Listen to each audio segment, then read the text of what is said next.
What's going on, everybody? Welcome back to Heart and Soul. Today, I am joined by a very special guest. Her name is Molly Stillman, and Molly is a writer, speaker.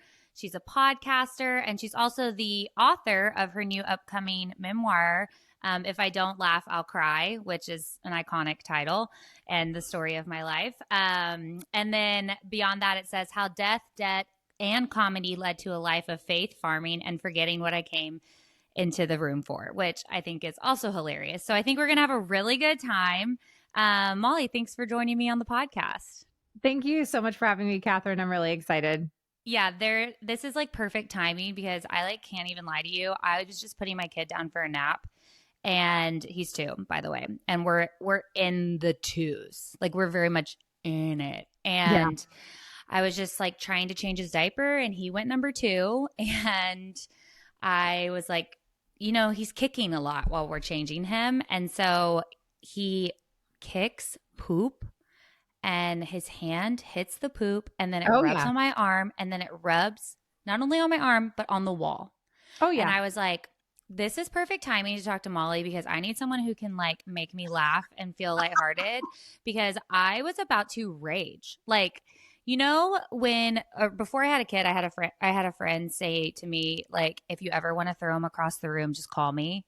And I was like, that's so crazy. I love him. And then I was like, this is a moment where I want to throw him across the room. Yes. Oh my gosh. Yes. We have all been there. My day also started out like not great with my kids.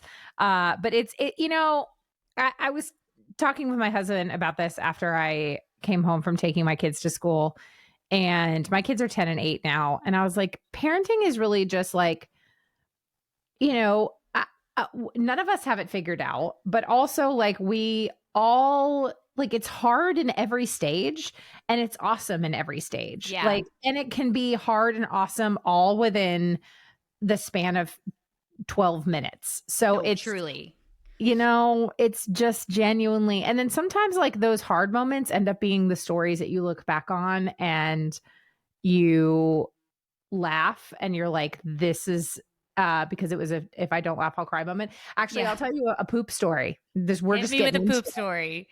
Okay. So I loved baby wearing my kids. Like I loved baby wearing, and my daughter especially was like one of those kids, like once she could crawl, she was like, we'll see ya. I'm out. Like just not gonna, but if I was wearing her in a carrier, she would chill. Like she really liked it. That was the only way I could get her to not move.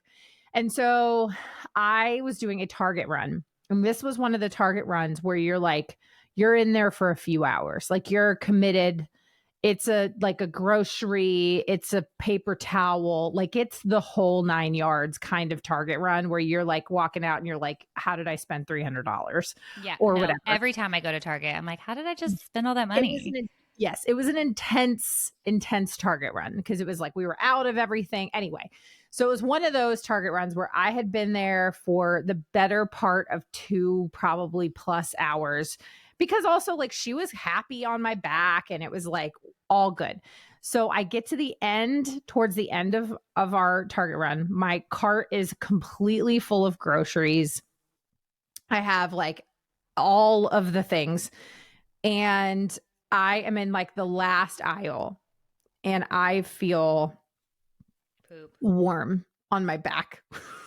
We all know it. We know the feeling. It was a feeling. It was a very warm feeling. And I felt vibrations. And then the next thing I know, she had the biggest blowout of blowouts on my back. And it was like up her, and she's like squeezed against me because she's in the carrier. And so she's like squeezed against me. There is now toddler feces like all up her front, up her back, and then just completely soaked on my back to the point that it is now dripping down my back. Oh, and so I am at the back of the store. I have been here for like I said, the better part of 2+ hours. My cart is completely full. So I have a choice to make, Kathryn. The choices are I can abandon the cart and I can go home because I also had been out running other errands. I was out of diapers. We had, so I had no extra diapers. I had no extra clothes. It was a whole thing. So then I have that choice is I can abandon it and I can like go home and take care of this, or I can forge on and I can just commit and I can check out. Well, the obvious choice at this point is that I'm just going to check out. So I then proceed to go to the cash register and I mean, it is so bad. Like I cannot possibly begin to tell you how bad this was. And so she is just, and she's happy as can be. Oh, of course. She just pooped. She's feeling I know. great. And I'm in the checkout line and people are like staring because I have toddler feces like all over my back. And I just committed and I checked out. I bought everything in that cart. But then I get out to the parking lot and now I have to deal with it. But then again, I don't have any extra diapers. I don't have any extra clothes, but I can't drive home with this. So I proceed to strip her down and me down in the parking lot of Target. And I drove home topless and my child drove home naked. And it was just what it was. Incredible.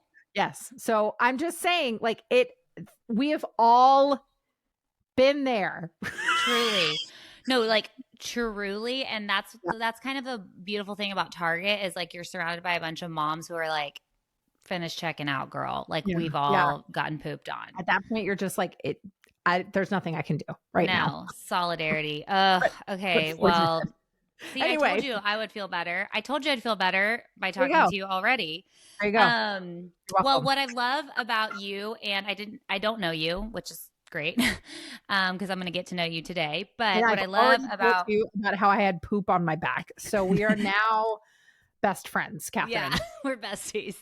What I do know about you is that you, obviously, based off what the title of your memoir is, If I Don't Laugh, I'll Cry, you do turn what might seem like hopeless situations into situations that can at least bring perspective and joy. And I think all of our listeners can relate to that. We've all been through tough times. And sometimes the only thing that you can do instead of cry is laugh. And, yes.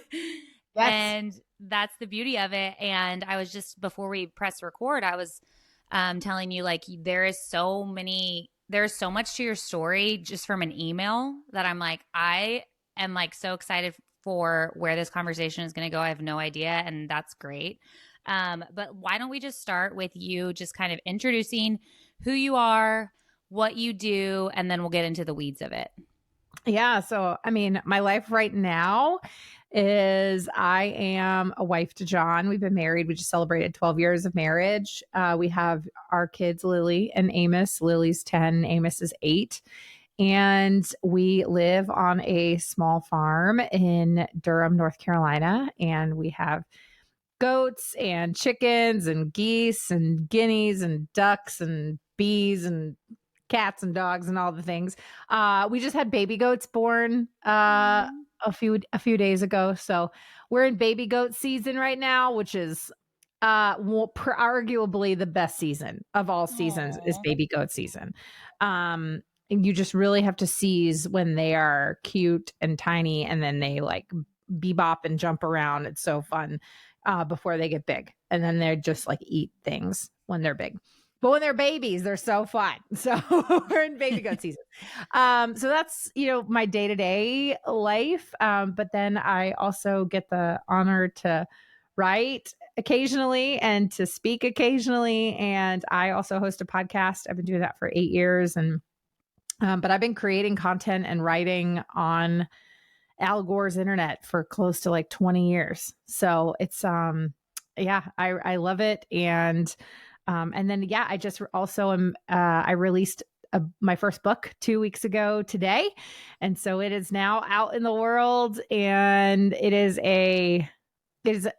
amazing. I mean, it's the dream of a lifetime. It's something I always wanted to do. But a friend of mine the other day was like, so how's like the book launch going?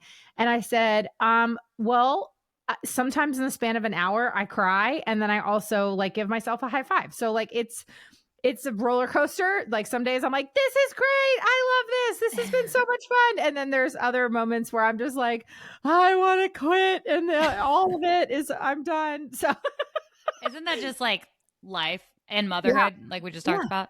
Exactly. It's, I mean, and that honestly is my book.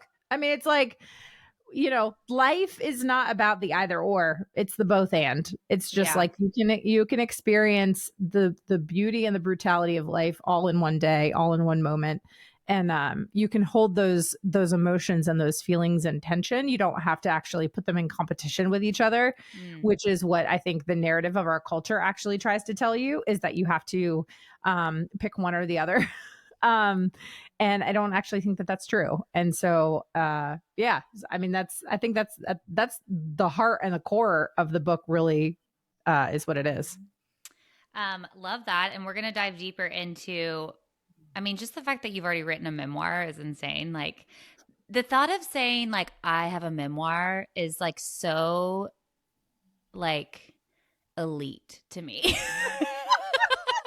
I don't know. I'm just like, I've I never want to been say one described as day, elite. I want to say like one day, go ahead and just read my memoir if you want to know more. Like that is so iconic. So, um, you obviously have a pretty memorable story and you've been through a lot. So if you wouldn't mind maybe sharing what like inspired you to be like, I need to write all this down. Like what was when was that moment? And then what were you like, I need to specifically talk about these things? Okay. So, I mean, I think there's a couple of different answers here, if I'm being honest. So, I think in part, I mean, I've always been a writer. So, that is just who I am at my core, is a writer and a creative. And my mom was a writer. She wrote her memoir in 1983, and she was actually about the same age that I am. That she was actually a hair younger when she published hers, but hers was called Home Before Morning, and it was a nonfiction account of her experience as an Army nurse during the Vietnam War. And so, growing up, the daughter of a Vietnam veteran, daughter of a writer, and I would go with my mom to book signings, like, like as a kid, like you tend to imitate your parents in some way, shape, or form. And so like I would get out my little Fisher Price typewriter and I would like write a book and or write a story or whatever. So I mean, at my core, there's like the basic of I mean, I remember being like very vividly in middle school and high school being like, I want to write a book someday. Like I'm going to publish a book someday. Um, I just wanted to hold in my hands like something that I worked really hard on and that I created and wrote and people wanted to read. So I think there's that desire at the core. But then obviously like this particular story, like I couldn't just write about anything. And so it really wasn't until about the last decade ish, 12 years, where I knew more specifically what the book was supposed to be. And that was my testimony, is really what it is at its core. And for people listening, they're like, what does that mean? And it's like, well, I mean, I grew up in this pretty unique childhood, and my mom being a female Vietnam veteran was unique in and of itself, but then she contracted a disease due to her exposure to Agent Orange while she was in Nam, and that was when I was in the fourth grade. And then she was chronically ill for pretty much the majority of my childhood, and she ultimately passed away when I was a senior in high school. And then when I was a senior in college, I got a surprise inheritance for $250,000 from my mom's estranged family's estate, which I understand has a lot of like, there's a lot to unpack there. And you did And not see it then, coming at all. yeah, and then I didn't know. And then and it was literally my 21st birthday. Like it was on my 21st birthday I received this check. And so I'm a grieving, immature, selfish, like all of us are. And anybody who says like at 21 I was like totally had my life together, you're lying deep down Yeah, at no your way. core. Like no, I mean we're all like in our early 20s. Your brain's not even No, developed. Yeah. no, your brain's not fully developed. You think you don't. You don't. You might be a great person, but deep down in our core, we all screw up. We all did mess up. And so I blew it all in less than 2 years and proceeded to not only spend every last dime, but I also ended up tens of thousands of dollars in debt. And I isolated myself from everybody that I knew. I hid it very, very well. And I used kind of success and identity and status and all of these things to mask the pain that I was really battling at a deep level. And so that was, I hit that financial rock bottom in the summer of 2008. And then in the fall of 2010, I hit a spiritual rock bottom. And then kind of the rest is history. And then, and then in fall of 2010, like I came to know Jesus. And it's not to say like I am not one of those like televangelists. It's like, if you give your life to Jesus, like everything's gonna be great. Like that's not no. In fact, that's actually not promised at all in scripture. No, not even a little He actually bit. says it will be hard.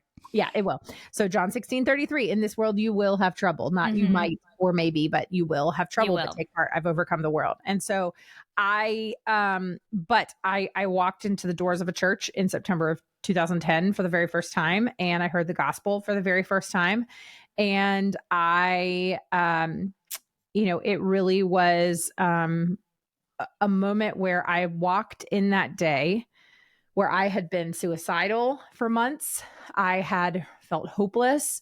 And I walked out that day with hope. And hope to a hopeless person is a very, very powerful thing. And then that began me on a journey of radical life change. And so that's what this book is. That's what this story is. I mean, it's funny. There's a lot of really funny stories in it. It is also very sad. There's a lot of really sad stories in it. But ultimately it is filled with hope, and it is filled with, my whole goal is like, I am extremely vulnerable in it. And I share a lot of my junk. And I did that intentionally, to just kind of peel back the layers and say, hey, we're all pretty messed up, but there's actually, okay, like there's hope at the end of this. And so sometimes it just takes somebody going first for other people to then feel safe to say, hey, me too. Yes. It removes that shame. You literally just nailed. It's the long answer to your very question. I've got follow-ups, girl. You literally just like shared the slogan of like my whole business and this podcast, which is shameless living. And it really is like, it takes one person to show up and be like vulnerable and be real and show up authentic and share their story for someone else to be encouraged and not feel alone. And then have that like Me Too moment where it's like, oh, okay, like there's a connection here because she's been through it and she got out of it and she's willing to talk about it, meaning I can too, Right. Exactly. So just the fact that you even said that, removing shame, and you didn't even know that that's what like our whole mission is at this podcast is pretty awesome. Means you're the perfect guest. So congratulations. Thank you. You're welcome. I have a few follow-up questions, obviously. Love it. Well, actually, I have a follow-up statement followed by a follow-up question. So follow-up statement is, you said, obviously 2008, you said you hit like a financial low. And then 2010 was when you were just like rock bottom, like mentally, emotionally, and you walked into that church.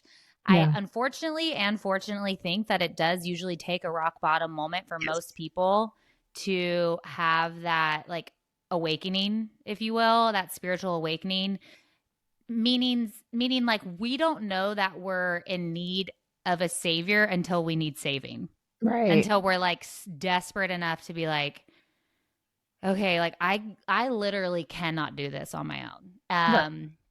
And so there's something beautiful about those rock bottom moments. Although during it, when you're experiencing it, it feels like daunting and it feels like a black Yeah. hole, there's always like a way out. And so I kind of would love for you to expand a little bit more into like what about what was said or how you were welcomed at that church made you realize like, oh, like I can overcome this in a way. Mhm. Or like there is hope. Like you mentioned like Yeah. for to have hope as a hopeless person is everything. So what about that moment specifically? Not like they said that there was a bridge and Jesus was the bridge, not like that kind of like moment, but like Yeah. what did you feel? Like what was the shift, Yeah. about that moment that really happened in your heart? I love that question. And this is something that I obviously like, so I'm, and this was now at this point like almost 14 years ago. And so obviously my life looks a lot different now, but my family and I have actually been a part of a church plant in the last, 2.5 years. And so this is a conversation that comes up a lot as far as like, when you're kind of on the other side of like, you're trying to get people to come to your church, um, and for me, like my heart is really like, how do we find the people who were like me at that point and because walking through those doors that day was incredibly difficult, I imagine, yeah. incredibly difficult. I did not want to go. Um, it's obviously like it's obviously a long story as how I got it's in the book. But like it's I mean as to how I got to that point was we live in a culture, and especially at that time mental health in 2008 2009 2010, like this still was not like really a conversation that people were having. It wasn't, And yeah. and so I mean I was so isolated in every sense of the word. I was living alone. I had gotten out of a really bad relationship. I had moved to North Carolina 2 years prior, or excuse me, at that point, a little over a year prior. But I didn't really know anybody. Like, I mean, I knew kind of like my colleagues, but I was working 4 jobs, trying to get out of debt.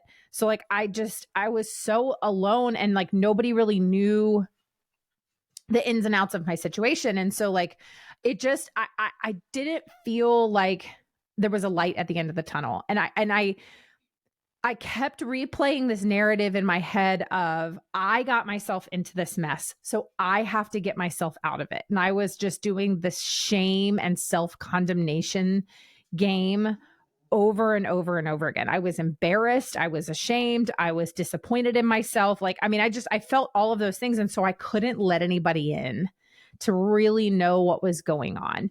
And our, like I said, our culture does a little bit better with this now.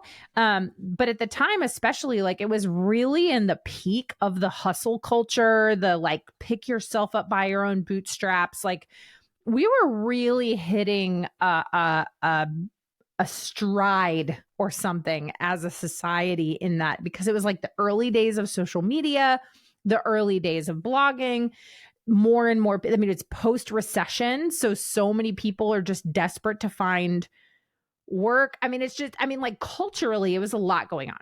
So I give that context for I am at a point where I had been for a little over 2 years working to get out of debt, hiding this very massive piece of my life from everyone.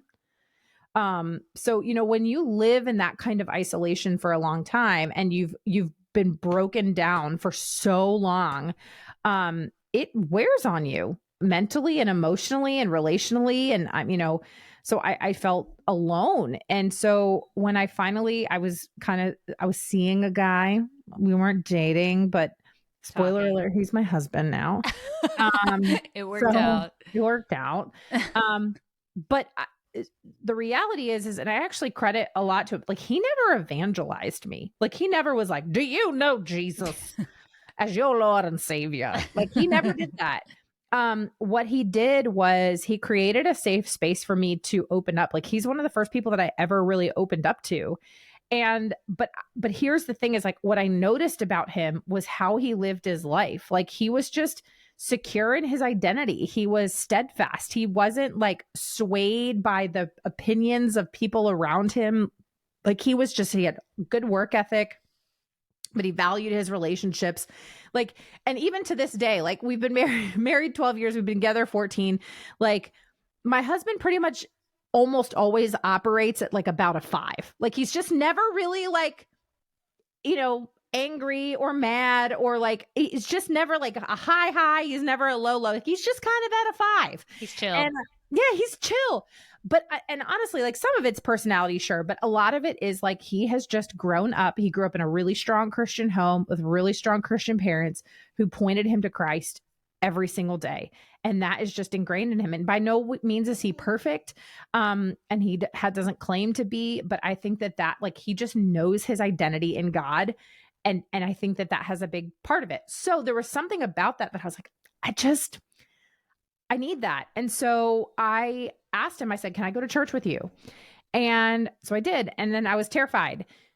And I walked in that day and of course, immediately I was welcomed and people were smiling and all of that. But there was a part of me that was like, this is fake. Like these people, once they know the real me, like they're going to be like, peace, you're not allowed here. But then there was like the music was for me, like I'm a big music person. I've sung my whole life. Like I've been in choirs and like, just I love music. And so the music really drew me in. And I remember like one of the worship leaders like shared a little testimony from the stage of just like how a particular song had brought him out of a really dark time. And that just like there was an authenticity to it, and a vulnerability to it. And then the really unique and kind of crazy thing is that there wasn't actually a traditional sermon that day. Like we happened to go on a random Sunday where there was a special guest that the pastor had brought on stage, and it was so we live in Tar Heel / Blue Devil / Wolfpack country in Chapel Hill. So I'm in Wilmington.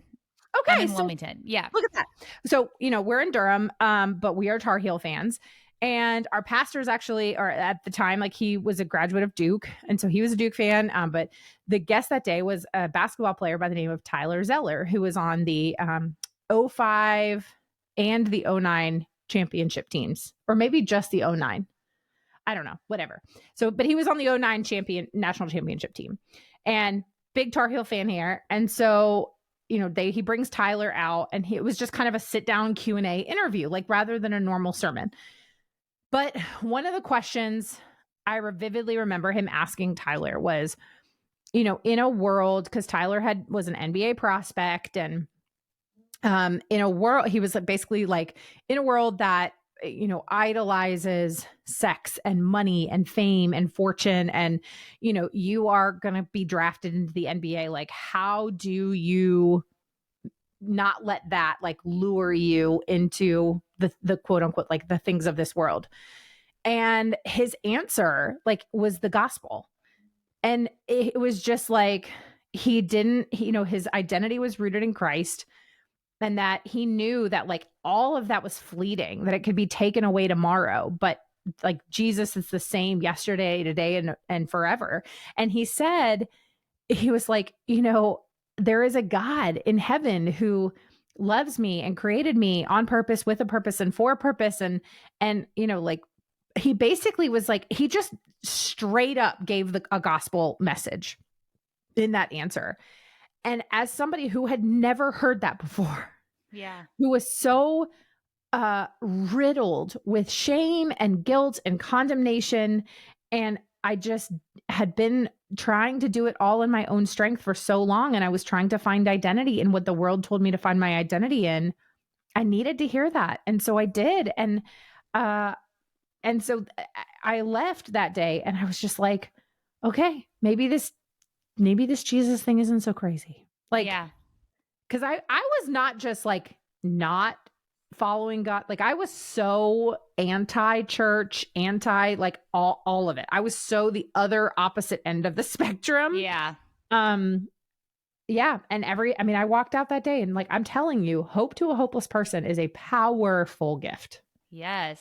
I think I actually can relate to you on not being anti like church, but cuz I also love Jesus, but more so just like being weary of like authenticity in certain like church environments. And there are people who unfortunately have like dampened and ruined that, I guess, purity and like who Jesus is by Mhm. just how we're humans and we've messed up the church. Right. And so, but what I always come back to is like, you cannot deny a testimony. Like you can't tell me who thinks that this was like, if I share my story and I'm like, and then God did this, you can't tell me that wasn't God because it's my story. Right. And that's what I think maybe is, I mean, I'm sure you've already like reflected on this, but maybe God, obviously, God put you in that service for a reason because you are such a storyteller. And to hear someone like this Tar Heel, especially a Tar Heel, since you're a Tar Heel Yeah. fan, just share their story, not come up there with a sermon, but share their story. Like that to me has always been more powerful and more effective to just like hear about someone's life and hear about overcoming certain scenarios in life. That has always been more of like a, I guess, a tool, a powerful tool Mm-hmm. for the gospel being spread Yeah. rather than just like standing up and being like, do you know Jesus as your Lord and Savior? Yeah. That Yeah. kind of thing. Yeah. So I don't know. I think it's really cool that that's also how you've chosen to like continue your life, is like to continue writing, to continue sharing your story, showing up authentic, not only in books, but on podcasts and on social media. I Yeah. followed you and you're a real one. And so Mhm. that's really like rare to see in the world, but also in the church sometimes. And so it's Yeah. cool to that you're just say all that to say, keep doing you. Thanks, Kathryn. Good. Thank you. Yes.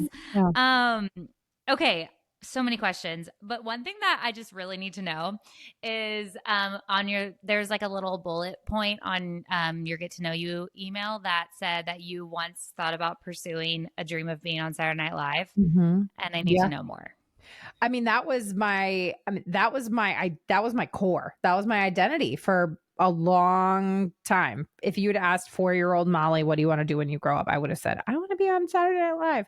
That was all I wanted to do. And I was always a kid making up sketches and skits and performing and did theater, and again I sang, and so it was just, I had a flair for the dramatics. It was just kind of my identity. It was kind of who I am. And then I started doing sketch comedy in high school, like and through college, and I actually like ended up going to where I went to college because they had a really respected sketch comedy group. And then I started studying improv, and I went to New York City, and I was taking classes at the Upright Citizens Brigade Theater and the People's Improv Theater and the Second City Training Center. And I mean, I was doing um, all of the things to make comedy happen. I was just dead set on that being my career.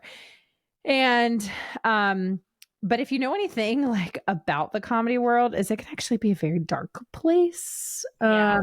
That's what I've heard. So I loved it. I loved it. I miss doing improv so much. I tried my hand at stand up for like a couple times, and it just wasn't my jam. I just loved sketch and improv so much. And I kept like, I had this dream of like, I'm going to move to New York. Cause again, I would go up there for like long stints, like for, 2, 3, 4 weeks at a time. I had a cousin that lived in Manhattan. So like, I would just go up and I would stay with her for Oh, a week. nice. Or I tell this story in the book. Like after I graduated college, me and my college boyfriend and my best guy friend, the three of us went up to New York for like 2 weeks. And we stayed in a hostel on the upper west side of Manhattan. That was $8 a night. So it was like a room with 8 bunk beds. And so Bless. yeah, it was there's a lot of stories. I could write an entire book of the things that we saw in the $8 a night hostel on the upper west side of Manhattan. But yeah, I knew like I couldn't move to New York without a job because New York is so expensive. And even as financially irresponsible as I was, guys was like, I'm going to be homeless in like a week if I Yeah. don't have a job lined up. And, people that graduated, there's statistics that show that people that graduated college in like '06, '07, '08, '09 graduated into one of the most difficult job markets since the Great Depression.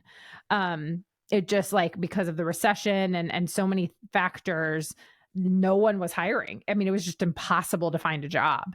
And so, and I didn't want to just like go up there and find a restaurant job. Like anyway, so but I now know in hindsight, like I remember for a long time, like I was disappointed by this because I was like, but this is what I wanted to do. Like my whole life, all I wanted to do was be on SNL.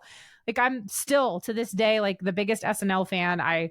You know, I know its whole catalog, like, like every cast member.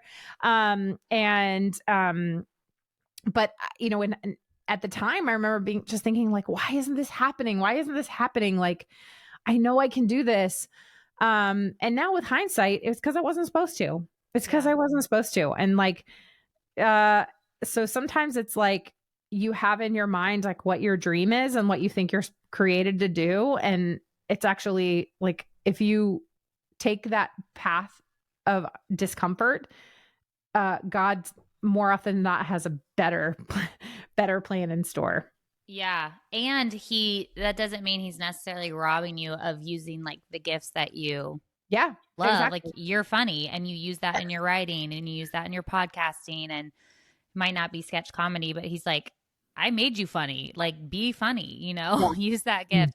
I remember because like the reason that this whole like my business and podcast started was because I struggled with an eating disorder and Mm. then um am now since healed. But I remember when I was like finally admitting to myself and Yeah. to my community that this is what I'm dealing with, I really abused fitness at the time. And Mm. I remember thinking, God's going to take this away. Like Mm. he's going to take this away and because I've been abusing it and I still love it. Like I loved it, but I had Mm. been really just over exercising and not like nourishing my body. And Yeah. so I just assumed that like, okay, well now that I've said it out loud, it's going to be taken away from me. And he's like, Mm. no, like I don't take good things away from you. Like instead, I'm going to let you use it as like your ministry, your passion, your job. Yeah. And now I own a fitness studio and like that's what this podcast it started as. And now Yeah. it's obviously formed since then. But I just think for us to like put limits on like what God can do with even our struggles is um you're just not truly believing in what he can do. Like he can use anything. Yes. And Amen. Amen. and He sure he can. and he will not rob you of your gifts. Like my husband and I are taking this like online course right now about basically understanding your like purpose, your God-given purpose Mm.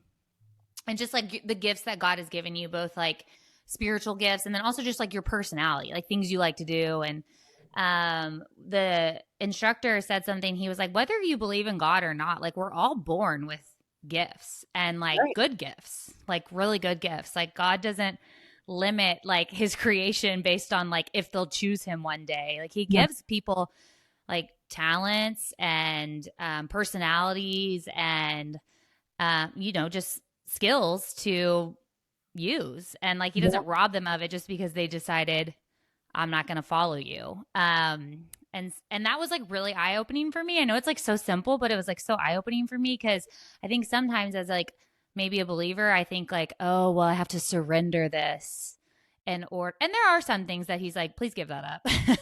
But like please stop. But for the most part, he's like, no, I can use that. Like I created that. I don't know. That was a tangent, but I love it. I love a good tangent.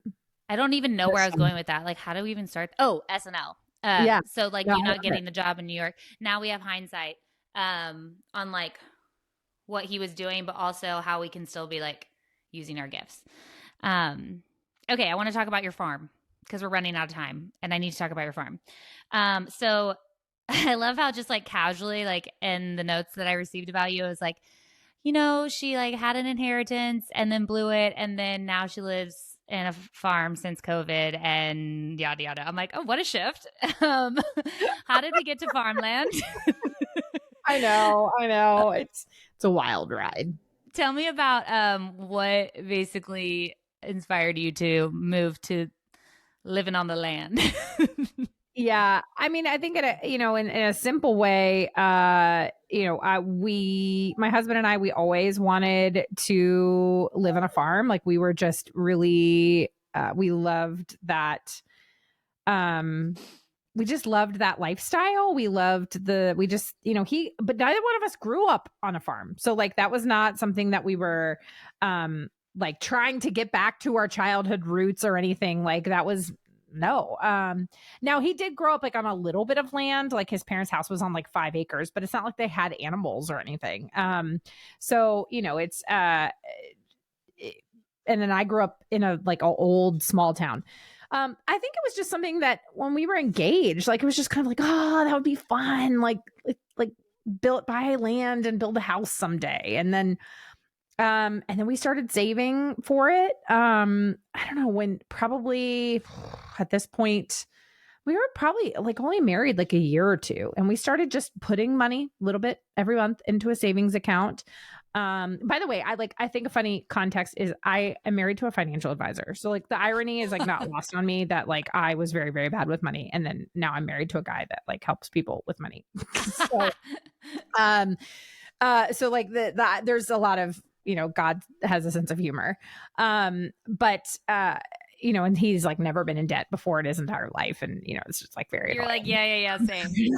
I mean, and then I obviously became debt free, right around the time we got married. So I want to say like it was like a year or two into our marriage, and we just started putting money into a savings account, and then just every month, like we would put money away, and some months it would be more, some months it would be less, and then we got a little bit more aggressive with it as the years went on, and then all of a sudden, like you're 9, 10 years into marriage, and like you've been saving for that long, like you get a nice good chunk of change saved away. And so we started looking at land, and it's a kind of a long, crazy story as to how we got the place where we live, because we had really had in our mind that we were going to buy land and we were going to build a place. And this was 2020, and just we were just not able to find anything that we wanted. And then that we were about to give up. Like we had been looking and looking and looking and looking, and then we found this place. Like it came on the market like right when we were about to give up, and we came and we visited it, and we pulled in the driveway, and just both of us knew, we were like, this is where we're supposed to die. Like we just knew that this is the place. And then and it was a little bit above our budget that we had set initially, but because we had the cash that we had saved, thinking like, because we wanted to pay cash for land. But because we had this cash that we thought we were going to use to buy land, like it was able to, be our down payment. And like, this is boring, more adult stuff, but it's just kind of wild that like we went from living in this, just like a cul-de-sac, suburban neighborhood, and like to like the house that we live in now, which is not like a big house, but like we have a lot of land and space, and like our mortgage is like barely more than it was in our suburb. And then that's because we were able to put so much down. Yeah. And we also sold at a really great time, so we had like all this equity in our last house. And anyway, but it was all God had just like, he knew, and he had like ironed it out to where he was like, you don't have to worry, like I've got it taken care of. But it was like we had also been really faithful for a long time, and like really diligent about saving and being good stewards. And so that's like the nuts and bolts.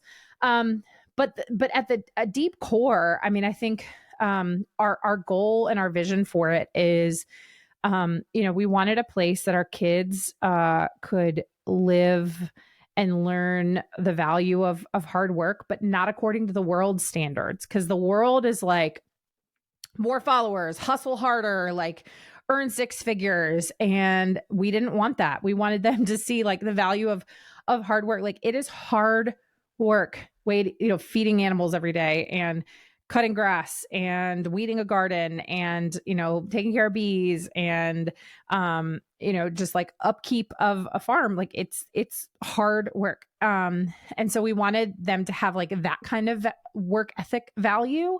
Yeah. Um, Also, like, we really wanted to instill in them in like, where does your food come from? So like, we're not there yet, but our goal is to eventually get to the point where about 60 to 70% of what we consume, maybe even a little bit more, we either grow or we raise ourselves. Yeah. And so we're getting there. Like, I mean, I said, we everything from, I make all of our own bread products.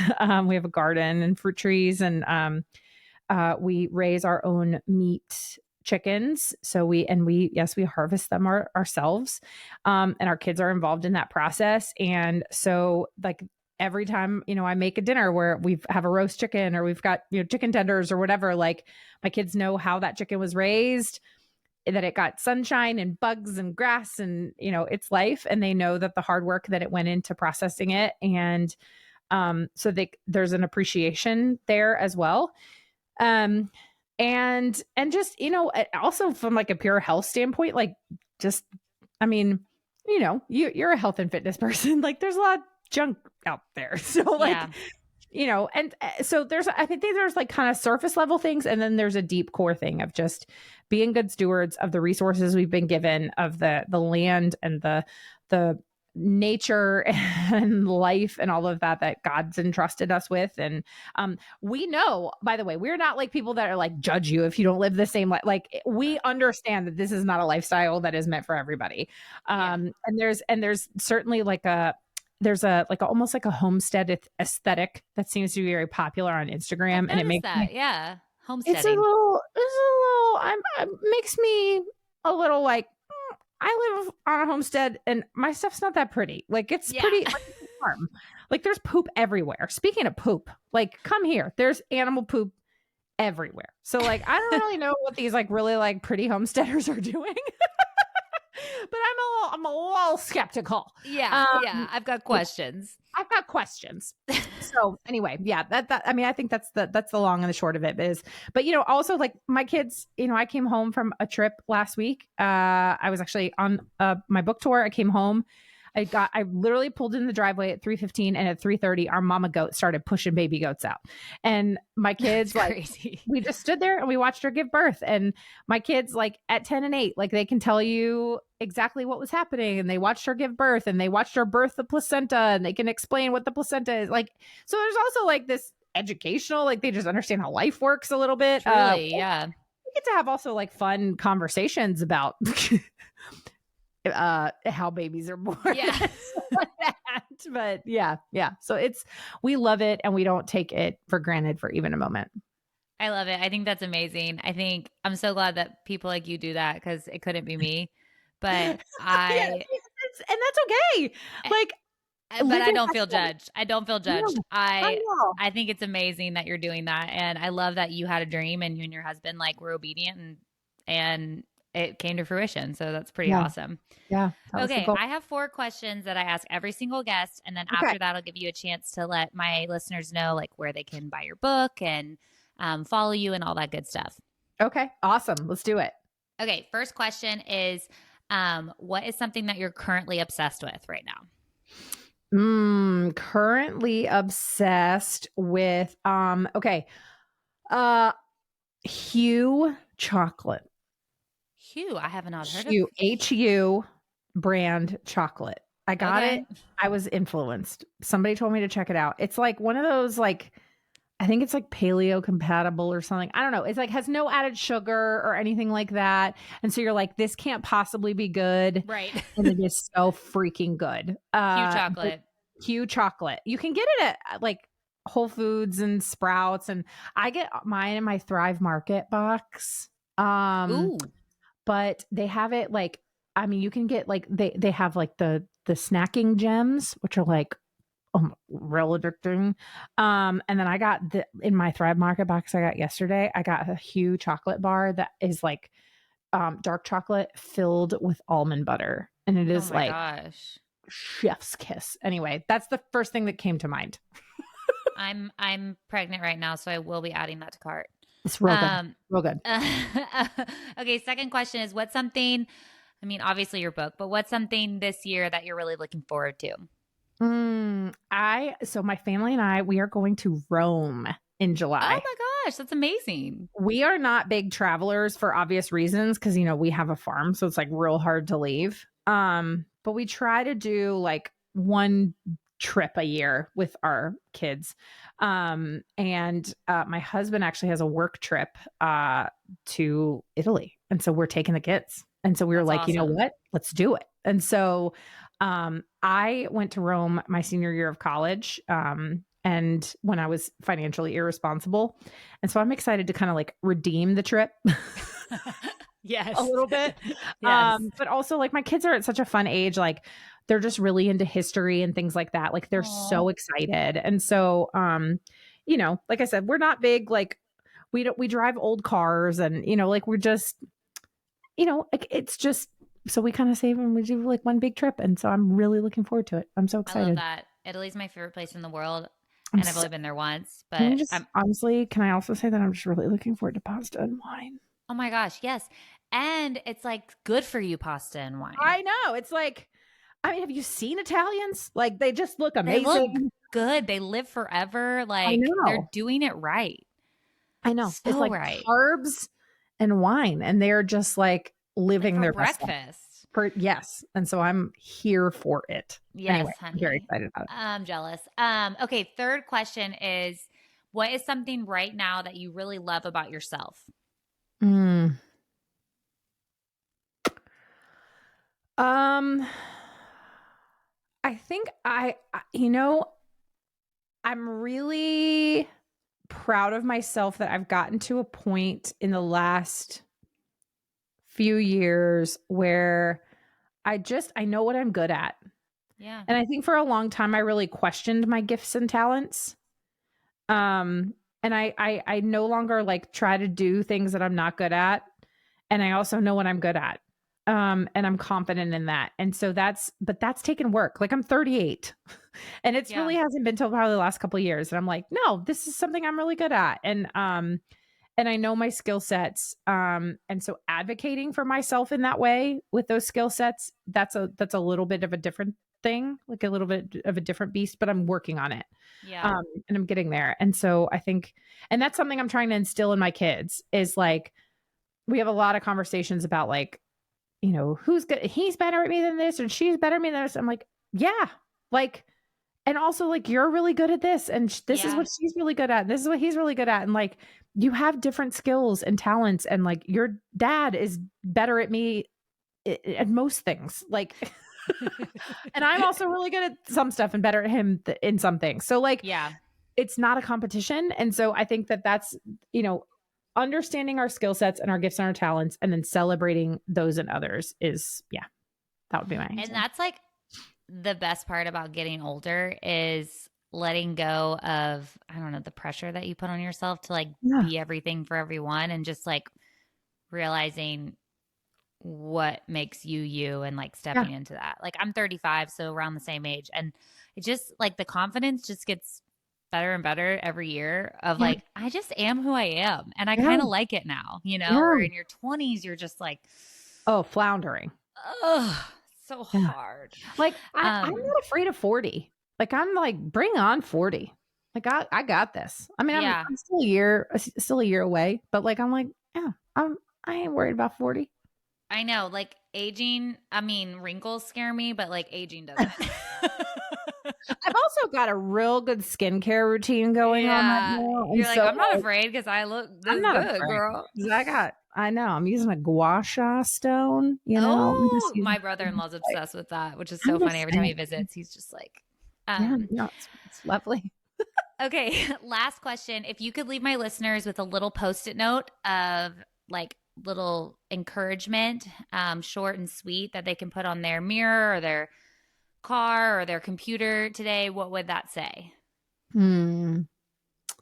Um, you are never too old to um what's the word? How do I want to phrase this?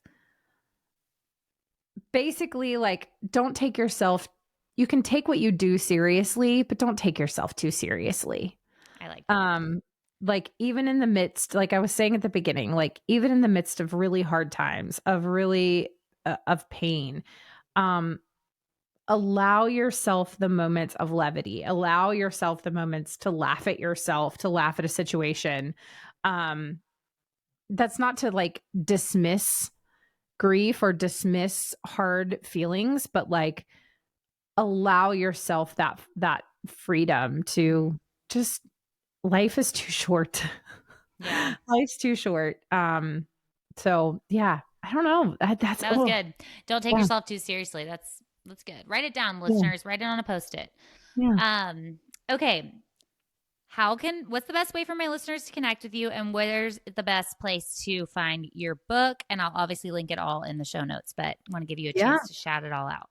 Yeah. So I am on the internet, stillbeingmolly.com, at stillbeingmolly on all of the the The platforms, things whatever the social media things, whatever that all, those things on all the are. Instagrams On and all the the Instagrams and the Facebooks and the Twitters. Yeah, so I'm at Still Being Molly. And I have a podcast. It's called Can I Laugh on Your Shoulder? And then my book, If I Don't Laugh, I'll Cry, is available online wherever books are sold. So we're literally wherever you can buy a book online, you can find my book. But then it's also in brick and mortar stores. It's in Barnes and Noble. So it's in your local Barnes and Noble. And then some independent bookstores carry it. It just kind of depends. Yeah. So that's yeah. And also you can also like you can always call your local independent bookstore if you like supporting the indies, and they can order it for you. So if even oh, if they don't cool. like necessarily have copies on their shelf, they can order them. But yeah, other than that, anywhere books are sold. So I would love it if you would go get a copy. Also, I do voice the audiobook. And so Ooh. if you love the sound of my voice, I do voice it. I may or may not sing in it. I may or may Oh, not do voices in it. So the audiobook is also a wild ride. I might So need to go audio route. it was I love an really fun. audiobook. It was really fun to do. I'm a big walker, and I listen to audiobooks while I go on walks. Yeah. Um, so that might be my route. Definitely go Yeah. buy her book. If you've listened to this entire episode, then you love her. So learn more No, about her in her book. And thank you so much, Molly, for talking with me today. this was such a gift. Thank you so much for having me.